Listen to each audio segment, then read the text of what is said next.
Hello, good morning students. Class 12th political science में आज हम लोग सेकंड चैप्टर में एक नया टॉपिक पढ़ेंगे, drawbacks of the Soviet system.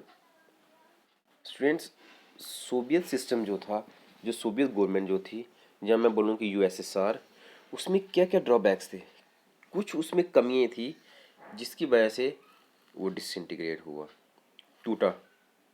1991 में सोवियत यूनियन का टूटना, उसके पीछे जो मेन जो कारण जो थे, जब मैं बोलूँ कि जो रीज़न जो थे, आज वो हम पढ़ेंगे कि क्या ड्रॉबैक्स थे जिसकी वजह से मिखाइल गोर्बाचेव ने वहाँ पर रिफॉर्म्स लाना शुरू कर दिए। किन कारणों ने मजबूर किया उसको कि वो वहाँ पर रिफॉर्म लाए, चेंजेस लाए। तो अप टू 1970 तक यूएसएसआर जो है वो इकॉनमी के फील्ड में, मिलिट्री के फील्ड में काफ़ी ज़्यादा प्रोग्रेस कर रहा था। बट आफ्टर 1970 उसकी इकॉनमी जो है वो एकदम स्टैग्नेटिव हो गई। स्टैग्नेट मतलब एकदम रुक सी गई। उसकी इकोनॉमिक ग्रोथ जो है वो बंद हो चुकी थी, रुक गई थी, जिस वजह से वहाँ पर चेंजेस लाना जरूरी हो गया था। बट है कुछ और डिफेक्ट्स हैं जिन्होंने मिखाइल गोर्बाचेव को मजबूर किया कि वो रिफॉर्म्स लाए 1985। जब 1985 को मिखाइल गोर्बाचेव जो है वो यूएसएसआर की जो कम्युनिस्ट पार्टी जो है उसकी जनरल सेक्रेटरी बने, तो उसके बाद उन्होंने यूएसएसआर के पॉलिटिकल सिस्टम, इकोनॉमिक सिस्टम में चेंजेस लाना स्टार्ट कर दी। बट क्यों चेंजेस लाई? उससे पहले जैसा सिस्टम चल रहा था वैसा क्यों नहीं चलने दिया? क्योंकि सिस्टम में कुछ ना कुछ कमियां थी। और वो क्या ड्रॉबैक्स थे? फर्स्ट डिफेक्ट जो आता है वो है कि सोवियत सिस्टम जो है वो काफ़ी ब्यूरोक्रेटिक था और अथॉरिटेरियन था, जिससे वहाँ के लोगों की लाइफ जो है वो काफ़ी डिफिकल्ट सी बन चुकी थी। हर चीज़ ब्यूरोक्रेटिक तरीके से चल रही थी, हर चीज़ के ऊपर स्टेट का कंट्रोल था। दूसरा कि वहाँ पर कोई डेमोक्रेसी नहीं थी, lack of democracy and absence of freedoms of speech. लोगों को जो फ्रीडम ऑफ स्पीच जो मिलनी चाहिए वो नहीं मिलती थी। कम्युनिस्ट गवर्नमेंट के खिलाफ कोई नहीं बोल सकता, उसके खिलाफ कोई आवाज़ नहीं उठा सकता था। जैसा गवर्नमेंट करेगी, जैसी गवर्नमेंट पॉलिसी बनाएगी, उनको मानना सभी को होगा। और डेमोक्रेसी नाम की कोई चीज़ नहीं थी। नेक्स्ट अगर मैं बोलूं कि most of institutions of Soviet state needy reforms, कि जितने भी इंस्टीट्यूशन जो थे, जितने भी डिपार्टमेंट थे सोवियत यूनियन में, उनमें चेंज लाने की जरूरत थी।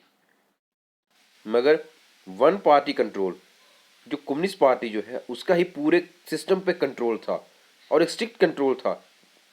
उसने जितने भी इंस्टीट्यूशन थे उनको अनकाउंटेबल बना दिया था। वो सिस्टम, वो डिपार्टमेंट किसी को रिस्पॉन्सिबल नहीं है। वो अपनी जैसी पॉलिसी बना रहे हैं उसके अकॉर्डिंग ही काम करेंगे। वो अकाउंटेबल नहीं है। अगर वो अनकाउंटेबल हैं लोगों को, लोग उनके खिलाफ नहीं बोल सकते। और उसका पूरा सोवियत यूनियन में जो सोवियत पार्टी जो थी, कम्युनिस्ट पार्टी जो थी, उसका हर इंस्टीट्यूशन के ऊपर एक टाइट कंट्रोल था। वन पार्टी सिस्टम जो था, जो रिप्रेजेंट कर रहा है कम्युनिस्ट पार्टी द्वारा सोवियत यूनियन में, फुल कंट्रोल बना के रखा हुआ उसने हर सिस्टम के ऊपर, हर इंस्टीट्यूशन के ऊपर। ये एक किस्म का एक डिक्टेटरशिप जैसा रूल बनना शुरू हो गया था।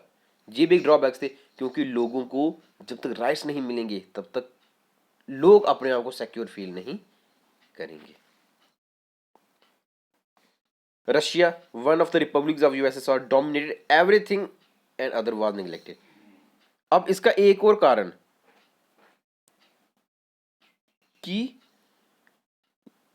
जितनी भी जो रशियन रिपब्लिक्स जो थे, जो 15 कंट्री जो इसके साथ जुड़ी हुई थी, उसमें से रशिया जो है वो खुद को सुपीरियर मानता था और वो हर चीज़ के ऊपर डोमिनेट करना शुरू कर दिया था। हर रीजन में उसने डोमिनेट करना शुरू कर दिया था और बाकी रीजन जो है वो अपने आप को निगलेक्ट और स्ट्रेस फील करना शुरू कर गए थे। उसके बाद यूएसएसआर ने यूएस के साथ आर्म्स रेस में शामिल हो गया। उसने अपने आप को आर्म्स रेस में बनाए रखना शुरू किया, बनाए रखना चाहता था, बट उसकी इकॉनमी इतनी ज़्यादा साउंड नहीं थी, जिस वजह से इकोनॉमिक रिफॉर्म्स लाना जरूरी हो चुका था। Peoples did not identify with the system. USSR के लोग जो हैं वो खुद को उस सिस्टम के साथ आइडेंटिफाई नहीं कर पा रहे थे, अपने आप को उसके अकॉर्डिंग नहीं ढाल पा रहे थे, और ना ही जो रूलर जो थे उनके साथ उनके क्लोज रिलेशन बन पा रहे थे, जिस वजह से क्या हुआ, government increasing lost popular banking, कि गवर्नमेंट को जो सपोर्ट जो है वो मिलना बंद हो चुकी थी। ये भी एक कमी थी जिस वजह से रिफॉर्म्स लाना पड़ा।